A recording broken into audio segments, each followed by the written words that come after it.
வணக்கம். என்றும் அன்புடன் என்றும் அன்புடன் அன்பே சிவம். அன்பே சிவம். என்ன சொல்ல போகிறானோ, நானே உங்களை பார்த்து நானே பேசிக்கிட்டேன். ஆமாம், என்ன சொல்ல வரானோ படுவாவி. பார்த்து பேசுடா, பார்த்து பேசு, பார்த்து தான் பேச,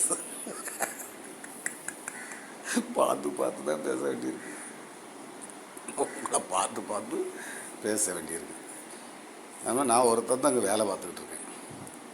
நீங்கள் பார்க்க போகிற வேலையே கிடையாது. அது ஒரு வேலையெல்லாம் கிடையாது. சும்மா என்னத்தையும் ஓடிக்கிட்டு இருக்கீங்க. இருக்கட்டும். அப்போ இது பாம்பு எடுத்துட்டு வந்தது அதுக்கு தான். வந்தது பாம்பு எடுக்கிறது தான். எங்கே இருக்குது பாம்பு? வெளியே உங்களுக்குள்ளே கிடக்கு. மனிதனுக்குள்ளே மட்டும் பாம்பு கிடக்கு. வேறு ஜீவராசிட்டே பாம்பு கிடையாது. பாம்புட்டே பாம்பு கிடையாது. பாம்புட்டே பாம்பு கிடையாது. இது உலகம் பேசுது. இது புதுசு. பார்த்துக்கிட்டே இருந்தால் தான் புரியும். பார்க்க தான் புரியும். பார்க்க தான் புரியும். அன்பு மலரணும்னா அன்பு பார்த்துக்கிட்டே இருந்தீங்கன்னா மலரும். அப்போ இது பாம்பு எடுத்துகிட்டு ஒவ்வொரு மனிதனும் பாம்பு எடுத்து தான் வந்தான். நீங்கள் வெளி பாம்பை சுற்றி செலைதியா? அந்த பாம்பு இல்லை. அந்த பாம்பு அவன் கண்ட்ரோலில் இருக்குது. உங்களுக்குள்ள ஒரு பாம்பு இருக்குது. அந்த பாம்பை பிடிக்கணும். அந்த பாம்பை பிடிக்கணும்னா அன்பை பிடிக்கணும். இப்போ அன்பு எங்கே இருக்குன்னு பாருங்க. பாம்பு விளாண்டுக்கிட்டே இருக்கும். பாம்பை எடுத்துட்டேன்னா சந்தோஷம், கொண்டாட்டம், மகிழ்ச்சியோடு தான் இருக்கும். அந்த பாம்பு ஆடிக்கிட்டே இருக்கும். அந்த பாம்பு ஆடிக்கிட்டே இருக்கும். ஆட்டம். அந்த பாம்பு எடுத்தால் தான் சந்தோஷம், மகிழ்ச்சி, கொண்டாட்டம் எல்லாமே வரும். நிம்மதி வரும். பிள்ளைகளுக்கும் நீங்கள் அதை தான் கொடுக்கணும். அடுத்த தலைமுறைக்கு நீங்கள் கடத்தணும்னா, சத்தியத்தை உண்மையை கடத்தணும்னா இதுதான். வேறு நீங்கள் இங்கே அடுத்த தலைமுறைக்கு நீங்கள் ஒன்றும் கடத்த வேண்டாம்.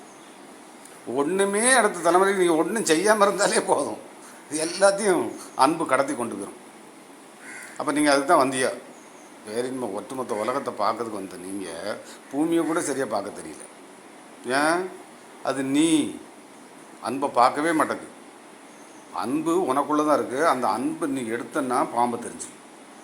அதுக்கு தான் ஒரு கல்லில் அரசமரம் பக்கத்துலையோ பிள்ளையார் கோயிலையோ எங்கேயோ ஒரு கோயிலில் வந்து என்ன வச்சுருக்கான், 2 பாம்பு பின்னுத மாதிரி வச்சுருக்கானா. அந்த பாம்பை போய் நீங்கள் சுற்றதோ வேறு ஏதாவது அதுக்கு செய்தனாலேயோ ஒன்றும் நடக்காது. அந்த பாம்பு தத்துவம் அது உங்ககிட்ட இருக்குது. அந்த பாம்பை மறந்துடாத அப்படின்னு அவன் அடித்து வச்சுட்டு போயிட்டான். என் முன்னோர்கள் என்ன செஞ்சுட்டான்? சத்தியத்தை கண்டுபிடிச்சி அந்த பாம்பை நீ மறந்துடக்கூடாதுன்னு தான் எல்லாமே. தத்துவம், அத்தனையும் தத்துவங்கள். இன்னும் விசேஷம். அப்போ அதுக்குள்ளே என்ன வச்சுருக்கான்? ஒன்றுலேயும் தத்துவத்தை வச்சுட்டு போயிட்டான். நீ தான் அதுக்குள்ளே போய் பார்க்கணும், ஆராய்ச்சி பண்ணி பார்க்கணும். அதையே சுற்றிக்கிட்டே கிடந்தானே தெரியாது பாம்பு எதுக்கு செஞ்சுருக்கான்னு. இப்போ டாக்டர் வண்டியில் பாருங்கள், டாக்டர் ஆஸ்பத்திரியில் பாருங்கள், அதோட சிம்பல் என்ன போட்டிருக்கு? பாம்பு பின்னுத மாதிரி போட்டிருப்பான். இப்போ முன்னால் வந்து ப்ளஸ் போட்டிருப்பாங்க. ஆஸ்பத்திரியில், டாக்டர் வண்டியில், காரில் இதெல்லாம் பார்த்தீங்கன்னா கிளினிக்கில் வந்து சிம்பிள் போட்டிருப்பாங்க, ப்ளஸ்ஸு. இப்போ இது எவ்வளோ நாளாக போட்டிருக்காங்கன்னு எனக்கு தெரியல. நாங்கள் இப்போ குறைஞ்ச ஒரு 2-3 வருஷமாக 2-3 வருஷம் இருக்காது. நான் பார்க்க ஆரம்பித்து ஒரு 2 வருஷம் 2.5 வருஷத்துக்குள்ளே இருக்கும். அதுக்கு பிறகு தான் நான் பார்க்கேன் அப்படி போட்டிருக்கேன். அதுக்கு முன்னாடி நான் அதை பெருசுப்படுத்தலை. எனக்கு தெரியாது. இப்போ தான் எனக்கு தெரியுது. பாம்பு எடுத்ததுக்கப்புறம் தான் தெரியுது. ஓஹோ, விஞ்ஞானமே இப்போ தான் இதை தொட்டிருக்கு. விஞ்ஞானத்துக்கு தெரியும் இதுக்குள்ளே ஒரு பாம்பு இருக்குன்னு. அதுக்கு பிறகு தான் அது சிம்பிளை போட்டிருக்கு. இது உலகம் பேசுது. அந்த டாக்டர் உலகத்தை பார்க்கலை, ஆனால் சிம்பிளை இருக்குதுன்னு தெரிஞ்சுக்கிட்டு சிம்பிளை போட்டிருக்கு. சிம்பிளை தேடலை இருக்குதுன்னு தெரிஞ்சுக்கிட்டு விஞ்ஞானம். அதை தான் ஆதி காலத்திலே அடித்து வச்சுட்டு போயிட்டாங்க. அன்பு போட்டுட்டீங்க. இனியாவது அன்பு மலர்ந்துடாதா? அப்போ அந்த பாம்பை எடுத்துகிட்டு ஆடுவியா. அந்த பாம்பு உங்களுக்குள்ளே இருக்குது. அந்த பாம்பை தான் அடித்து வச்சுருக்கான். அந்த பாம்பை எடுக்கணும். அந்த பாம்பை எடுத்தவன் நெளிஞ்சிக்கிட்டே இருப்பான். நீங்கள் அந்த ரோட்டில் போகிற பாம்பு நெளியும் அந்த நெளியுதுன்னு பார்த்தீங்களோ, ஐயோ உங்களுக்கு அது பார்த்து 4ல் இருக்குது. 4க்கு ஃபுல்லாக பாம்பு வெளியே, 5க்கு பாம்பு உள்ள. ஆனால் நீங்கள் ஓடிக்கிட்டு ஃபுல்லாக அந்த பாம்பை பிடிக்க ஓடிக்கிட்டு இருக்கீங்க. ஆனால் உங்களுக்கு தெரியாது, நீங்கள் அந்த பாம்பை பிடிக்க தான் ஓடுதியா, ஓட்டமாக ஓடுதியா. அந்த பாம்பை மட்டும் பிடிக்காமல் போட்டு ஓடிடுதியா. அந்த பாம்பை பிடிக்கிறதுக்கு தான் முயற்சி பண்ணுதான், தியானம் பண்ணுதாங்களா அத்தனை பேரும். எதுக்கு? அந்த பாம்பை பிடிக்கிறது தான். அது நான் கையில் இருக்குது, நான்கிற அன்பு கையில் இருக்குது, 5ல் இருக்குது. அப்போ 4லேருந்து 5க்கு போகணும். விஞ்ஞானம் ஃபுல்லாக 4ல் தான் போய்கிட்டு இருக்கு. இப்படி கட கட கட கட கட கட கடந்து ஓடுது, வேகமாக ஓடுது. எதுக்குன்னே தெரியாது, ஏன் ஓடுதுன்னே தெரியல. ஆனால் வந்தது பாம்பை பிடிக்குது. மனித பிறவி பாம்பை பிடிக்கிறதுக்கு வந்தது. அதுக்கு தான் அந்த சிம்பல். வெளியில் பிடிக்கலாமா, உள்ளே பிடிக்கலாமா? உள்ளே பிடிக்கணும். வெளியில் சுற்றலாமா? அப்போ என்ன சொல்லுது கணக்கு? என்ன சொல்லுது? கணக்குக்கு தெரிஞ்ச கணக்கு. இது உலக கணக்கு. அதனால் பார்த்துக்கிட்டே வாங்க. அந்த பாம்பை பிடிக்கணும். அந்த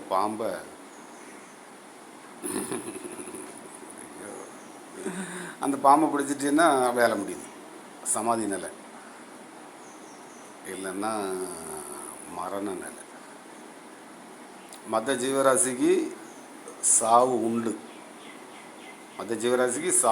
மனித ஜீவராசிக்கு சாவு கிடையாது. இதுதான் கணக்கு. சாவு கிடையாது, மரணம் கிடையாது. ஆனால் ஓடுது எங்கே? பாம்பை பிடிக்காதனால அது மரணத்தை நோக்கி ஓடுது. அப்போ பாம்பை பிடிக்கணும். பாம்பை பிடிச்சிட்டு அப்படின்னா மரணம் இல்லை. அப்போ பாம்பை பிடிக்கிறதுக்கு பாம்பை தெரிஞ்சவன்ட பழகிட்டே வாங்கோ. பாம்பை பிடிச்சவன்ட பழகுங்க. பாம்பு பிடிச்சி ஏதாவது தெரிஞ்சதானே. ஒரு பாம்பு பிடிச்சவன்ட போனால் தான் நம்ம பாம்பு பிடிக்க பழகலாம்.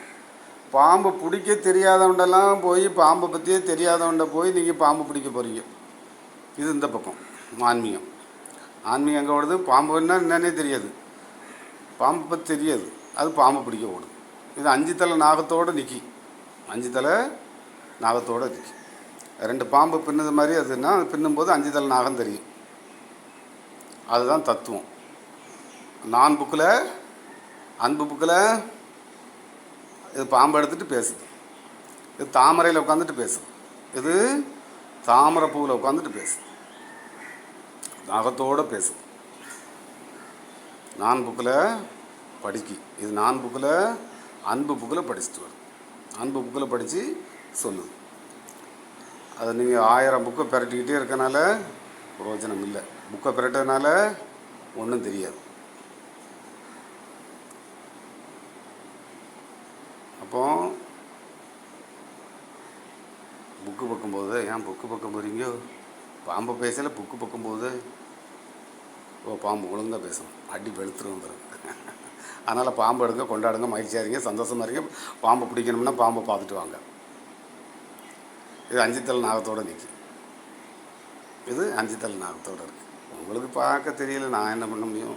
4க்கு பார்க்க தெரியாது, 5க்கு பார்க்க தெரியும். அதான் உண்மையாக பார்வை இருக்குது. அந்த உண்மையான பார்வையில் பார்க்கறதுக்கு தான் அந்த 5 எடுக்கும்போது இந்த பாம்பு எடுத்துகிட்டிங்கன்னா கண்ணு திறந்துட்டுனா கண்டப்ப நாயனாரை பார்த்துருவியா, திருவள்ளுவரை பார்த்துருவியா, சிவகிரை பார்த்துருவியா, பாட்டியாவையாரை பார்த்துருவியா, திருமூலனை பார்த்துருவியா, ஓசவையும் பார்ப்பியா. ஆமாம், ஓசவை பார்ப்பியா. இன்னொரு ஆள் இருக்கார் சென்னையில், அவரை பார்ப்பியா. காசியில் வந்து கபீர்தாசன் ஒரு ஆள் இருந்துட்டு போயிருக்காரு. ஏன்னா அந்த பாம்பு பிடிச்சவங்கள பாம்பு பிடிச்சி பார்த்தவன்னு பாம்பை பிடிச்சி பார்த்துட்டான்ல.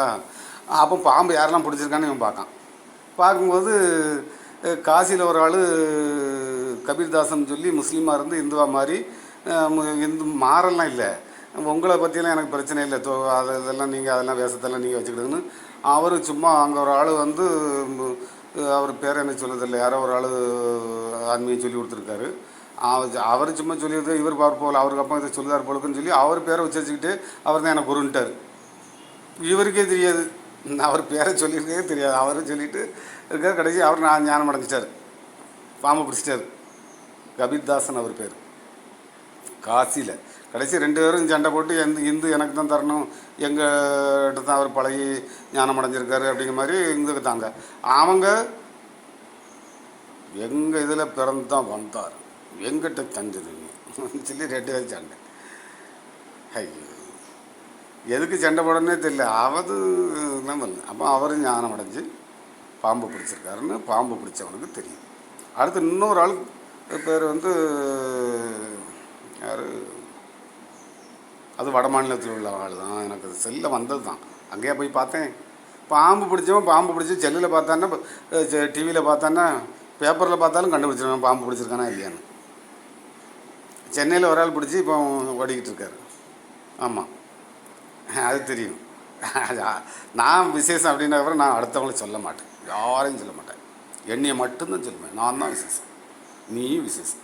அப்போ விசேஷம் தெரிஞ்சவங்கள எனக்கு தெரியும், அவங்கள நீங்களும் அந்த பாம்பை பிடிச்சிட்டிங்கன்னா யாரெல்லாம் விசேஷம் தெரிஞ்சிருக்க மனிதன் அப்படின்னு சொல்லி விசேஷம் ஆகிடுவீங்க, அன்புக்குள்ளே வந்துடுவீங்க. பாம்பை பிடிச்சாச்சுன்னா அவ்வளோதான், வேறு வேலை உங்கள் ஒரு வேலையும் கிடையாது. படுத்துக்கணும், சாப்பிடணும், ஜாலியாக இருக்கணும், சந்தோஷமாக இருக்கணும்.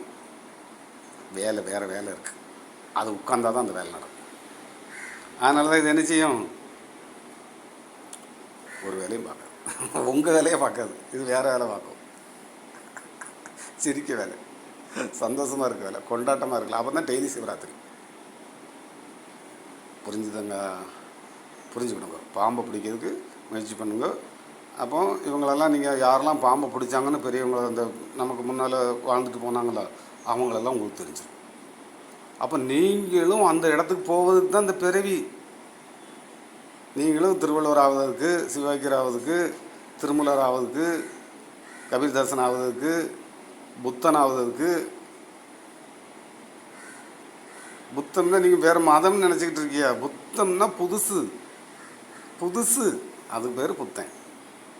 2வது பிறவி எடுப்பீங்க, அதுக்கு பேர் புதுசு. பாம்பு எடுத்துட்டிங்கன்னா நீங்கள் வேறு இந்த கூட்டத்தில் இல்லை, அந்த கூட்டத்துலேருந்து வெளியே வந்துட்டீங்கன்னு அர்த்தம். அப்போ அந்த கூட்டம்லாம் ஓடிக்கிட்டு இருக்க எதுக்கு அப்படின்னா, அது அந்த பாம்பு பிடிச்சவனை பார்க்கறதுக்கு தான் அந்த கூட்டம் ஃபுல்லாக ஓடிக்கிட்டு இருக்கு.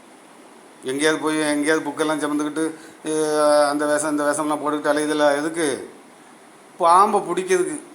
ஐயோ, எங்கே போனாலும் நீங்கள் எல்லா பணம், பெரிய பெரிய பதவி, அது இதெல்லாம் வச்சுக்கிட்டு கடைசி எங்கே போகிறீங்கன்னா கோயில், பள்ளிவாசல், சர்ச்சுன்னு போறீல்ல. இங்கெல்லாம் நீங்கள் எதுக்கு போறீ அப்படின்னா அதுதான், இறைவனை தேடி இறைவனை போய் யார் போய் கும்பிட போறீன்னாலும் கணக்கு அதுதான் சத்தியம்.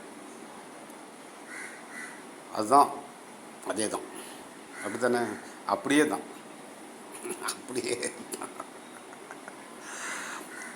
வேறு எதை செஞ்சாலும் வேஷம் இருந்ததுன்னா அவனுக்கு செல்லாது. நீங்கள் வேஷம் மேலே இந்த உடம்பை தவிர, உடம்புல எவ்வளவு கண் அங்கே உருளுது, அதில் கருவிலியெல்லாம் வச்சு பார்க்கு. இங்கேருந்து சின்ன வானத்தில் ஒரு சின்ன நட்சத்திரம் இருந்தால் பார்க்கு தெரியுது. இதை விட விசேஷம் என்ன வேணும்? அவ்வளவும் இலவசமாக போட்டான். பூமி இலவசம், வானம் இலவசம், சூரியன் இலவசம், காற்று இலவசம், தண்ணி இலவசம், பூமி இலவசம்.